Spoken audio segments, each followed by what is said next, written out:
할렐루야. 네, 반갑습니다.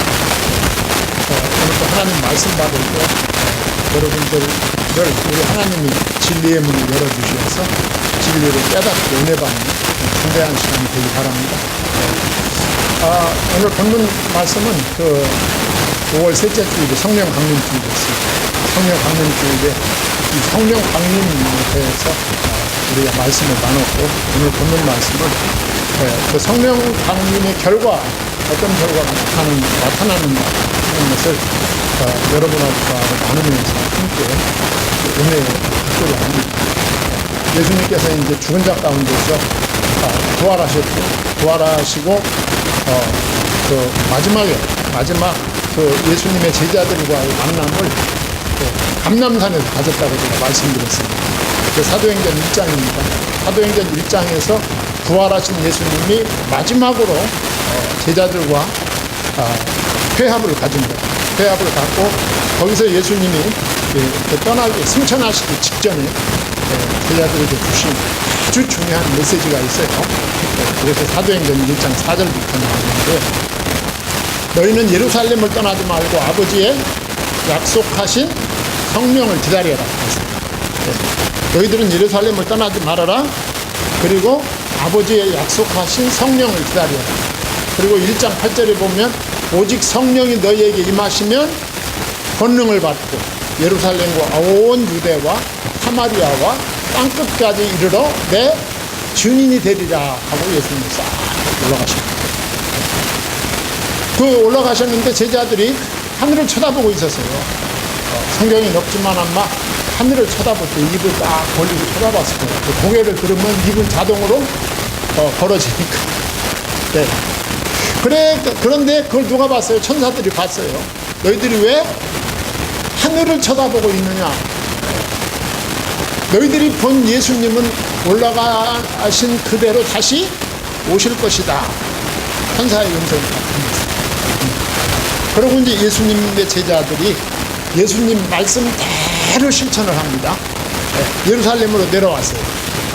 그래가지고 어느 집 다락방에서 모였어요. 모여가지고 제자들이 뭐합니까?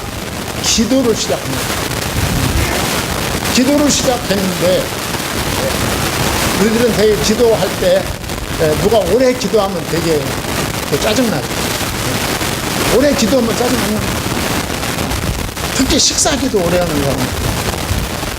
앞에 한 소리 또 잊어버리고 새로 또 시작하고, 그러면 그냥 저는 참 식사기도 길게 하는 사람 참 걱정이 되는 게, 막 식사기도를 또 막 열정적으로 하는 사람인데 침 다 어디로 튈까 그런 염려도 있고 걱정이 많이 돼요.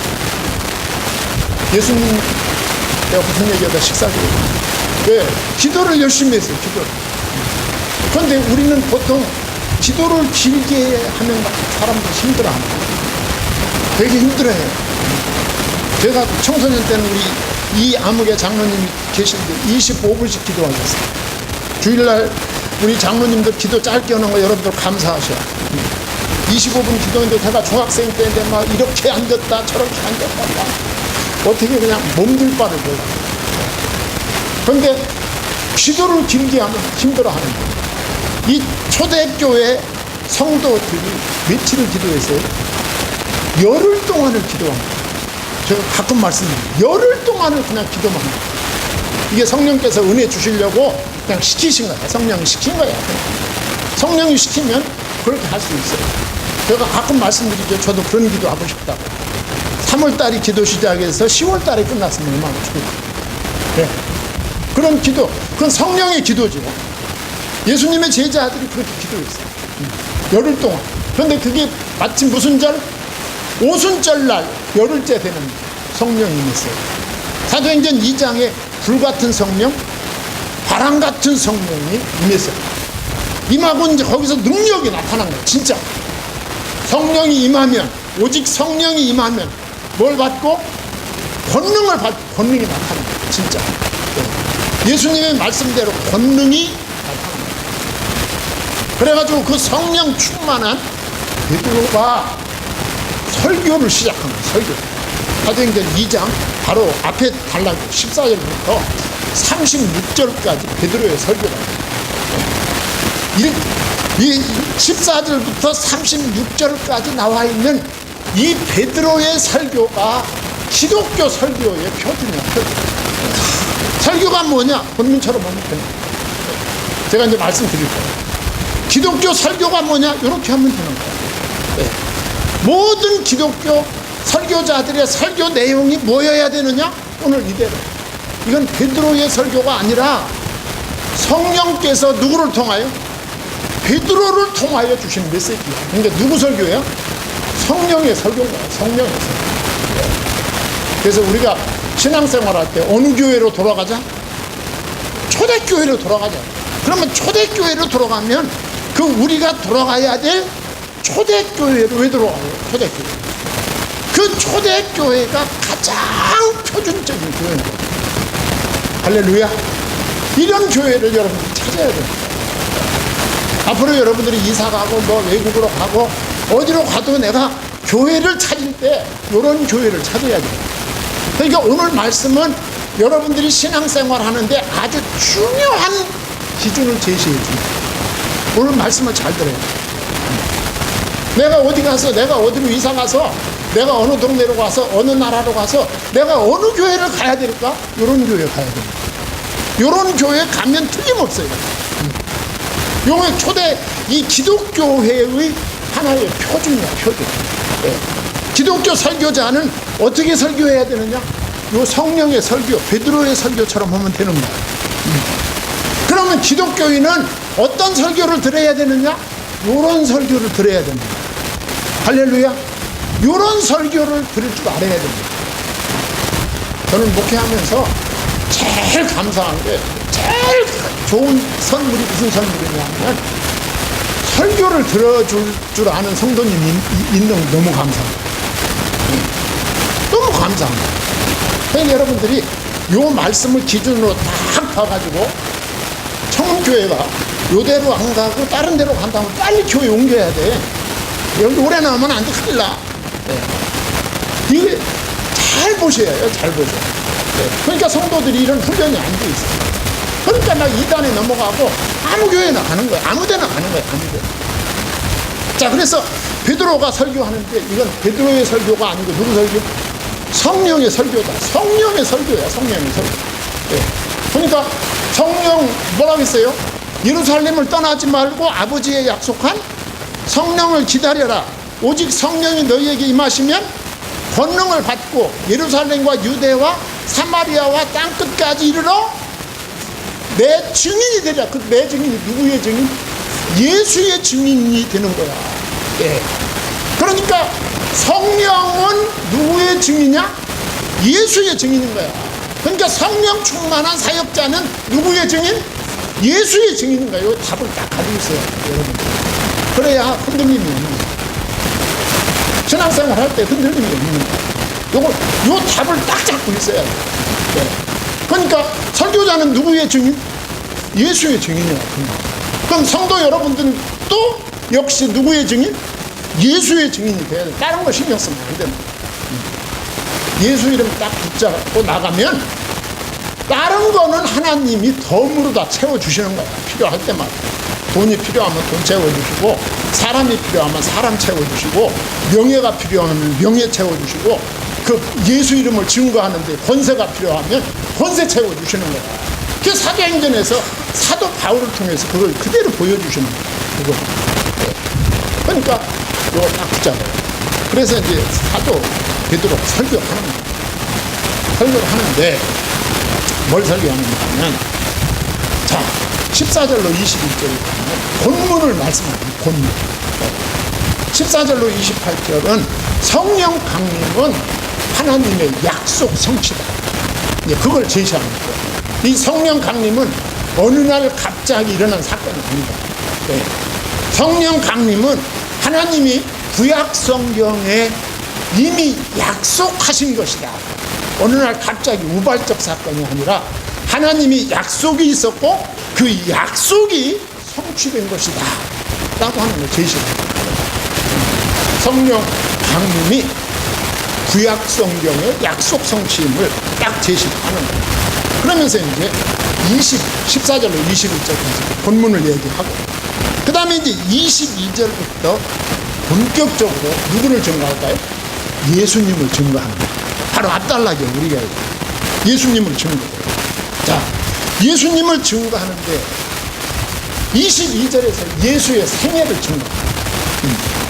예수의 생애, 예수 그리스도가 이 땅에 어떻게 오셨고 어떻게 사셨는지를 증거합니다. 그 다음에 두 번째 메시지가 예수 그리스도를 당신들이 십자가에 못 박아 죽였다, 이 사실을 증거합니다. 예수 그리스도는 하나님의 아들로 이 땅에 오셨는데 당신들이 그 예수를 십자가에 못 박아 죽였다. 여기 설명할 것이 엄청 많아요. 죽였다. 당신들은 예수를 십자가에 못 박아 죽였지만 하나님은 그 죽음을 대속의 죽음이 되게 하셨다. 이 말씀을 하십니다. 그 다음에 세 번째는 당신들이 십자가에 못 박아 죽인 그 예수를 하나님이 다시 살렸다. 부활을 증거합니다. 24절로 32절까지 예수 부활을 증거합니다. 그리고 그 다음에 33절로 35절에서 하나님이 그 죽은 자 가운데서 부활하신 예수 그리스도를 하나님이 그 오른손으로 그를 들어 높이셨다. 승천하셨다. 승천하셔서 지금 어디 계시다? 하나님 우편에 앉아 계시다. 그리고는 36절에 하나님이 예수를 우리 주와 그리스도가 되게 하셨다. 이 사실을 증거했습니다. 이게 설교 다야. 이게 성령의 설교가 이게 다란 말이에요. 이게 다. 오직 누구만 전했어요? 예수님만 전한 거예요. 그러니까 예수님이 하신 말씀이 그대로 성취된 거예요. 너희들은 예루살렘을 떠나지 말고 뭘 기다려라? 성령을 기다려. 오직 성령이 너희에게 임하시면 너희는 예루살렘, 유대, 사마리아 땅끝까지 이르러 내 증인, 예수의 증인이 될 것이다. 그래서 그들은 그 말씀 듣고 기도해서 성령 충만 받았어요. 성령 충만 베드로가 받으니까 베드로가 누구를 증거했어요? 예수님을 증거합니다. 이게 사도행전 끝까지 가는 거예요. 네. 사도행전뿐만 아니라 오늘 여기까지 온 거예요. 여기까지. 네. 그래가지고 베드로가 이 설교를 했더니 어떤 결과가 나왔는지가 오늘 우리가 읽은 본문에 바로 네. 오늘 본문에 보니까 베드로의 이 설교를 듣고 37절에 그들이 설교 들은 사람 이 말을 듣고, 이 말은 베드로가 전한 누구의 얘기? 예수의 얘기를 듣고 마음에 찔렸고요. 마음에 찔려. 왜 마음에 찔렸습니까?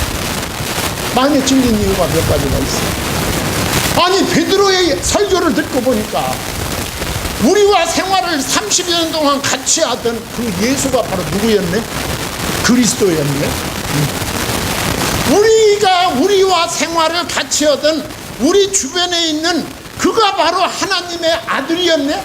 그가 바로 그리스도였네. 그러니 우리가 그를 믿지 않았으니 우리는 뭐하고? 어찌하고? 우리는 어찌하면 좋은가? 기회를 다 놓쳤으면 어찌하면 좋은가? 그 말 아니야.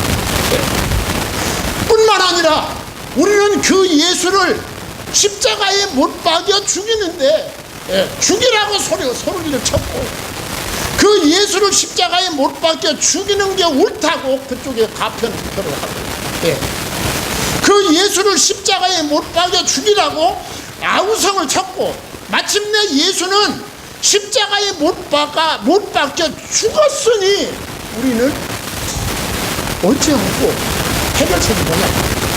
우리는 어찌하면 좋은가? 답이 없는 거야. 답이. 우리는 어찌하면 좋은가? 양심의 가책을 받은 거예요. 이 말을 듣고 마음에 찔려 가책을 받은 거예요. 가책을 하는데 답이 없어. 이미 다 기회가 지나가 버렸어. 베드로와 다른 사도들에게 물어 이르되 형제들아 우리가 어떻게 할꼬? 어찌할꼬? 답답합니다. 베드로가 이때 답을 주시옵니다. 베드로가 제시한 답은 한마디로 예수 믿으라. 그 예수를 믿어라. 지금도 늦지 않았다. 늦지 않았어. 당신들이 십자가에 못 박아 죽도록 내준 그 예수는 죽지 않았어. 죽은 자 가운데서 다시 살아나셨어. 그 살아나셨고 하나님 우편에 계시고 지금 성령으로 우리와 함께 계셔. 지금 믿어도 돼. 베드로가 이르되 너희가 회개하여 각각 예수 그리스도의 이름으로 세례를 받고 그랬어요. 예수 믿어라. 회개하여 세례를 받으라. 세례를 받으라. 세례는 회개의 외적 표현입니다. 회개하라. 당신들이 세상의 어두움의 세력에 속해서 어두움의 세력의 편을 들고 그쪽을 위해서 일하던 그 당신들이 이제는 그쪽에서 돌이켜 예수님을 영접하고 하나님 나라의 공동체에 들어가라. 진영을 바꿔라. 회개는 진영 바꾸는 것입니다. 나는 지금까지 불신의 진영에 있다. 오늘 본문에도 나옵니다만 나는 지금까지 패역한 자들의 진영에 있었는데 나는 이제부터 예수를 나의 구주로 삼고 예수의 진영으로 나의 진영을 바꿉니다 하고 백기 들고 나오는 것이 회개예요. 그게 회개입니다. 죄사함을 받으라. 그리하면 무엇을? 성령을 선물로 받으리라. 성령을 선물로 받으리라. 성령을 구원 얻은 세대에 속한 새로운 탄생과 삶의 시작, 이 성령의 선물입니다. 지금까지 패역한 자들의 그 세상에 살다가 이제 방향을 바꿔서 예수를 영접하고 과거를 청산하고 예수를 영접합니다. 하나님이 뭘 선물로? 성령을 선물로 주신다. 이제부터 당신은 구원 얻은 사람들의 세대에 속하여 새로운 탄생과 새로운 삶을 시작하는 것입니다 라고 하는 거예요. 내가 예수님을 영접한다고 하는 것은 새로운 삶의 새로운 출발을 의미하는 것입니다. 그래가지고 그러면서 베드로가 하는 말이지만 실제는 누가 하는 말이라고? 성령께서 하는 말. 베드로가 뭐라고 말하느냐? 39절에 이 약속입니다. 이 약속. 예수 그리스도를 영접하면 성령을 선물로 받는다는 이 약속입니다. 이 약속의 대상이 둘이다. 이 약속은 너희와 너희 자녀와 그랬어요. 여기서 너희와 너희 자녀는 유대인들을 가리키는 거예요. 1차적으로. 이 약속은 1차적으로는 유대인이다. 그런데 2차적으로 그 다음에는 모든 먼데 사람, 곧 우리 하나님이 얼마든지 부르시는 자들에게 하신 것이로다. 모든 먼데 사람, 온 세상 만민. 1차적으로는 예수님을 영접하고 성령을 선물로 받아 새로운 탄생과 삶을 시작하여 새로운 세계를 살아가게 되는데 1차적으로는 유대인을 위해서, 그 다음 차례는 온 세상 사람, 모든 먼데 있는 사람. 마태복음 28장 18절로 20절에 나온 말씀과 같이 모든 족속, 마가복음 16장 15절 말씀과 같이 만민에게 복음을 전파. 만민, 온 세계 사람 있기를 바랍니다. 그러면서 베드로가 강력하게 그들에게 도전합니다. 아주 결단하게 해주는 거죠. 또 여러 말로 확증하며 권하여 이르되 40절 너희가 무슨 세대? 이 패역한 세대에서 구원을 받으라. 이 패역한 세대에서 구원을 받으라. 패역한 세대는 역사적으로 당시 하나님의 아들을 십자가에 못 박아 죽인 세대예요. 패역한 세대죠. 예수님을 체포하고 예수님을 재판하고 예수님에게 사형 언도를 내리고 예수님을 십자가에 십자가를 지고 골고다에 올라가게 하시고 그 그 십자가를 세워 예수를 거기다 못 박고 창으로 옆구리를 찌르고 가시면류관을 씌웠던 그 세대가 패역한 세대죠. 역사적으로 당시. 예.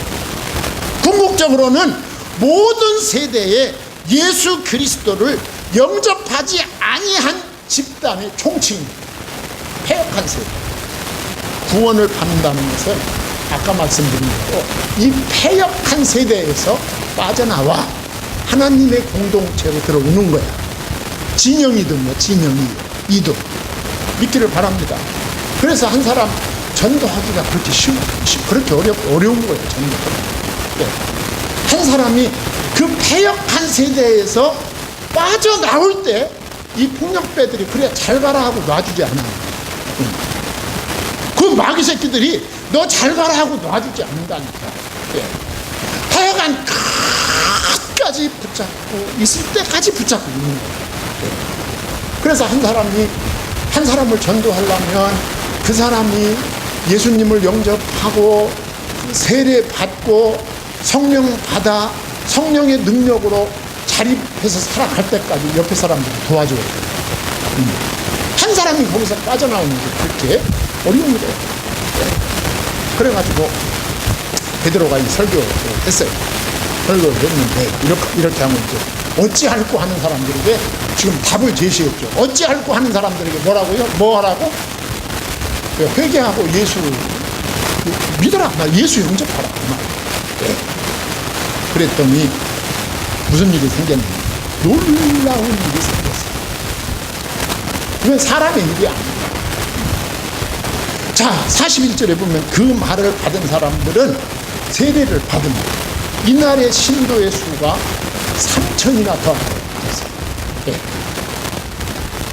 나 예수님을 믿겠다고 나와 세례 받은 사람이 3,000이나 더 하다. 3,000명이 살아요. 그럼 아무도 안 놀래요. 3,000이나 3,000. 복음을 들은 즉시 예수님을 영접하고 세례받아요. 하루에 3,000. 그래서 이 하루에 3,000명 세례를 받아가지고 성경에 나와 있는 세례가 이 뿌리는 세례냐 물에 들어가서 받는 이 침례냐 해가지고 또 논란이 많아요. 네. 그러니까 또 세례를 받으려면 물속에 들어갔다 나와야 된다는 사람, 우리 장로교에서 하는 것처럼 머리다 물을 뿌려주는 것으로 해도 된다는 거 해가지고 이게 논란이 많아요.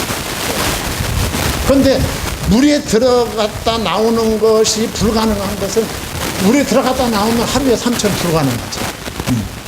그러니까 뿌렸나 보다. 또 뿌렸던 물에 들어갔다 나왔던 그게 중요한 게 아니라 성령이 내 마음속에 임하는 게 중요해요. 하여간 120명이었던 제자의 수가 하루에 몇 천? 3,000명이 된 거예요. 네. 이것은 베드로의 능력으로 된 게 아닙니다. 네. 베드로가 무슨 말을 잘하고 무슨 감언 이설로 사람들을 설득해서 이루어진 일이 아닙니다. 오직 성령의 나타남과 능력으로 된 것입니다. 믿기를 바랍니다. 네. 그래가지고 이 초대교회가 이렇게 부흥된 교회가 어떡한지 아세요? 42절에 보면 이 초대교회가 세 가지 특징이 있어요. 42절.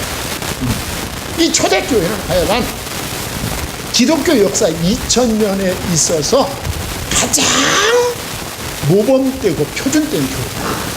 초대교회 같은 교회가 돼야 됩니다. 네.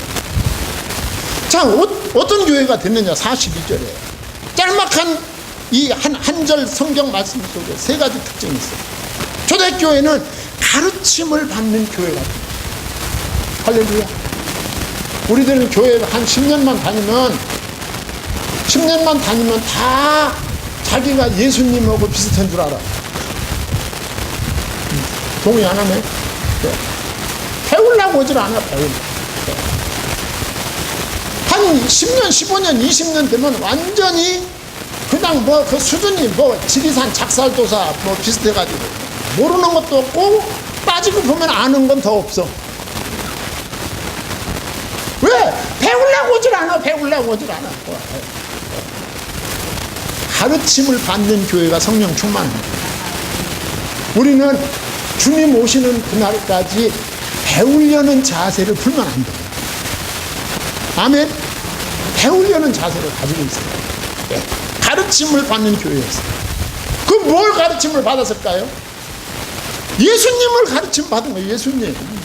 예수님의 오심, 예수님의 사심, 예수님의 죽으심, 예수님이 죽은 자 가운데서 부활하심, 예수님의 승천하심, 예수님이 다시 오심, 예수가 그리스도 되심, 예수님에 대한 언약, 예수님에 대한 언약의 실천, 이런 거 배우려면 수도 없어요.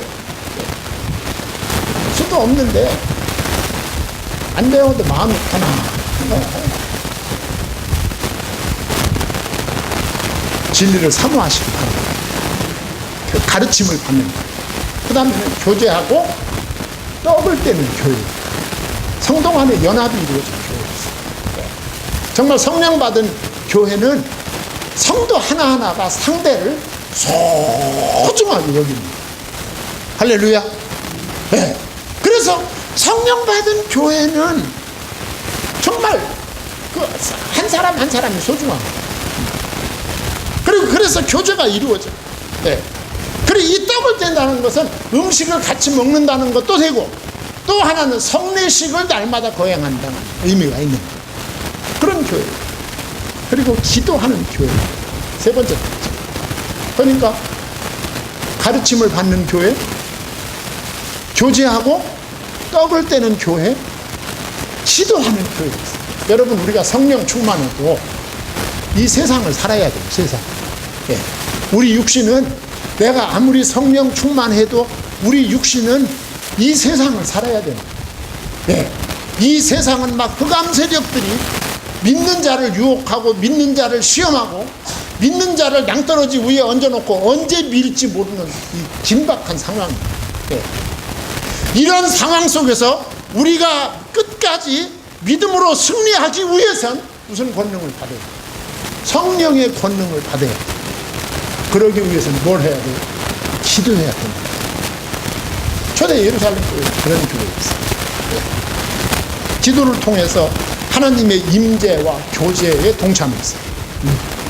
그리고 기도를 통해서 하나님께서 주시는 온갖 성령 안에 있는 좋은 것들을 다 받은 거예요. 기도하는 성도가 능력 있는 성도예요. 왜? 성령의 능력을 받기 때문에. 믿기를 바랍니다. 그래가지고 교회에서 날마다 역사를 합니다. 성도 간에 막 잠들 믿는 성도들끼리 막 친하고 교제가 일어나고 화목하고, 그러니까 오늘 보면 43절에 보니까 사람마다 어떻게 했어요? 두려워했어요. 교회가. 저 교회는 진짜 교회가. 주변 사람, 교회 안 나오는 주변 사람들이 볼 때도 저 교회는 진짜 교회 같다. 진짜 교회 같네. 혹시 내가 다음에 교회를 나간다면 어떤 교회? 저 교회를 나가야 되겠구나. 그런 생각을 하는 거예요. 두려움, 여기서 두려움은 경외심을 가리키는 거예요. 네. 저 교회에는 뭔가 신성한 힘이 느껴진다. 그렇게 된 거예요. 그러면서 한 걸음 더 나가서 44절과 45절을 보면 성도들의 가치관이 바뀌었어요. 여러분, 세상적 가치관은 재물입니다. 재물, 명예, 권세, 이게 세상적 가치관. 세상 사람들은 이것 때문에 살아요. 재물, 명예, 권세, 이게 목적입니다. 세상 사람. 이게 세상의 가치관입니다. 네. 이게 가치관, 이것 때문에 죽고 이것 때문에 살아요. 초대교회 성도들도 그랬대요. 예수님 알기 전에. 그런데 이들이 성령 받은 다음에 어떻게 했느냐 하면, 믿는 사람들이 다 함께 있었다. 함께 있었다. 예. 다 함께 있었던 것은 어떻게 함께 있었을까요? 그들이 동일한 장소에 있었다는 거예요. 그 어떻게 동일한 장소에 있게 되었을까? 마음이 같고 목적이 같으니까 같이 있을 수 있었던 거예요. 네. 그냥 같이 있으면 좋은 거예요. 같이 있었어요. 그 같이 은혜 받고 성령 받고 같이 있다 보니까, 그러니까 은혜 받고 보니까 뭘 깨달았느냐 하면, 재물보다 귀한 것이 있구나. 이걸 깨달은 거예요. 아니, 이 세상에는 재물보다 귀한 게 있네. 이걸 깨달은 거예요. 얼마나 놀라운 깨달음입니까? 나는 지금까지 돈 때문에, 이 재물 때문에, 이것 때문에 지금까지 죽고 울고 웃으며 살았는데, 내가 예수 영접하고 성령 받고 새로운 눈을 떠보니까 재물보다 귀한 것이 있구나. 생명, 영생이구나. 영생은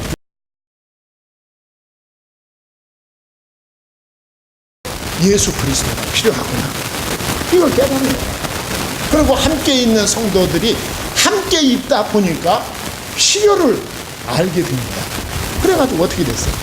모든 물건을 서로 통용하고 그 재산과 소유를 팔아 각 사람의 필요를 따라 나눠주는 거였어요. 가치관이 바뀌었다. 그래서 자기의 재물을 필요에 따라 나눴었다. 그 말이에요. 여러분, 우리가 선교하는 게 유무상통입니다. 우리 본문 말씀 똑같은 거야. 유무상통. 여러분들이 11조를 드리는 거예요. 여러분들이 선교헌금을 드리는 거예요. 여러분들이 감사헌금을 드리는 게 고백입니다. 고백.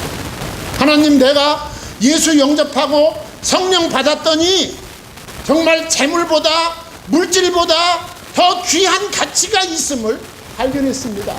저는 그 가치의 확산을 위해서 하나님 앞에 재물을 희생합니다. 라는 고백이 여러분들의 11조와 기타 헌금 드리는 성경을 드립니다. 얼마나 감사합니다. 우리가 선교하는 게 이런 겁니다. 복음을 가진 자, 재물을 가진 자가 복음을 위해서 쓰임을 받는다. 초대교회 성도들이 가치가 바뀝니다. 그러면서 어떻게 됐어요? 46절로 47절에 보면 이 성령 충만한 교회가 4가지 결과를 가져왔습니다. 성령 충만하면 4가지 결과인데 46절에 보니까 뭐기를 힘썼어요? 모이기를 힘썼어요. 성령 충만, 교회가 성령 충만하면 교회가 좋습니다. 교회 가는 게 좋은 거야. 시간 되면 교회 가고 싶은 거야. 교회 가는 시간이 기다려집니다. 제가 어렸을 때 우리 충청도 그 시골에 그 읍에 있는 교회 제가 다니는 그 교회는 제가 가끔 말씀드리지만 그렇게 싸우는 교회. 3패, 4패로 나눠가지고 교회가 밤마다 그건 교회가 아니야. 그러면 주일날이 돌아오는 게 무서워. 안 갈 수도 없잖아. 교인이 교회에 안 갈 수 없다. 그러니 주일날 돌아오는 게 무서워. 그런 교회는 교회가 아니야. 모이기를 힘썼어. 그 다음에 하나님을 찬미했어. 47절. 하나님을 찬송했다, 노래했다 그 말도 되지만 하나님을 높였다. 모든 성도가 자기에게서 일어난 크고 작은 모든 일들을 이건 내가 한 것이 아니라 누가 하셨습니다? 하나님이 하셨습니다. 하나님을 찬미. 그랬더니 47절 중간에 온 백성이 뭘 받았다? 칭송을 받았다. 온 백성이 칭송을 받았다. 우리가 신앙생활 잘하면 믿지 않는 이웃들이 교회를 칭송하게 됩니다. 교회를 칭송하게 됩니다. 그 결과 47절에 주께서 구원받은 사람을 날마다 더하게 하십니다. 이런 교회는 성장할 수밖에 없어요. 우리 교회가 이런 교회 되기를 위해서 기도하시기 바랍니다. 저도 이제 담임 목사가 은퇴하려면 한 2년여 정도 남았어요. 2020년도에 제가 은퇴합니다. 제가 은퇴하고 이 강단에서 내려간 이후에 성문교회는 초대 예루살렘 교회와 같이 정말 복음만 증거하고 민족 복음화와 세계 복음화만 위해서 모든 성도들이 노심초사 기도하는 그런 교회. 그런 교회가 될 때 여러분들의 가정과 건강과 직장과 산업은 하나님이 덤으로 책임지실 줄 믿습니다. 기도하겠습니다. 하나님 아버지, 하나님의 은혜와 사랑을 감사드립니다.